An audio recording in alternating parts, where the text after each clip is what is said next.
जब जब श्री कृष्ण का नाम लिया गया है, ऐसा कभी नहीं हुआ कि राधा जी का नाम न लिया गया हो।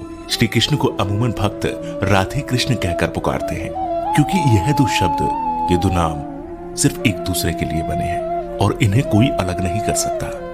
लेकिन तब क्या हुआ था जब कृष्ण को राधा को छोड़कर जाना पड़ा? बिना कृष्ण के आखिर राधा कैसे रही होगी?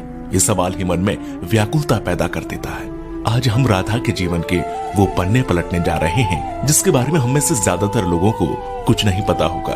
कृष्ण से राधा और राधा से कृष्ण को कोई जुदा नहीं कर सकता, लेकिन हालात और वक्त ने इन्हें भी नहीं बख्शा। यह हम सभी जानते हैं कि कृष्ण का बचपन वृंदावन की गलियों में बीता। नटखट नंदलाल अपनी लीलाओं से सभी को प्रसन्न करते तो कुछ को परेशान भी करते, लेकिन कृष्ण के साथ ही वृंदावन की खुशियां थी। कृष्ण ने अपनी बांसुरी की मधुर ध्वनि से अनेकों गोपियों का दिल जीता, लेकिन सबसे अधिक यदि कोई उनकी बांसुरी से मोहित था तो वो राधा थी।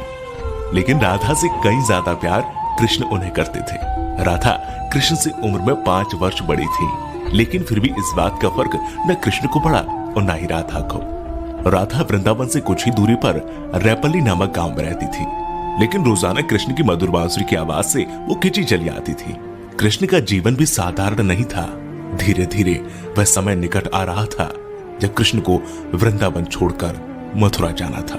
कृष्ण के दुष्ट मामा कंस का अत्याचार चरम सीमा पर पहुंच चुका था और एक दिन कंस ने उन्हें और उनके भ्राता बलराम को मथुरा आमंत्रित किया, और इसी बात से वृंदावन नगरी में सभी के भीतर एक डर पैदा हो गया। वृंदावन में मानो जैसे मातम सा छा गया था।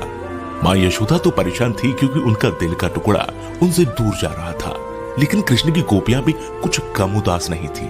दोनों को लेने के लिए कंस के द्वारा रथ भेजा गया, जिसके आते ही सभी ने उस रथ के आसपास घेरा बना लिया, यह सोचकर कि कृष्ण को नहीं जाने देंगे।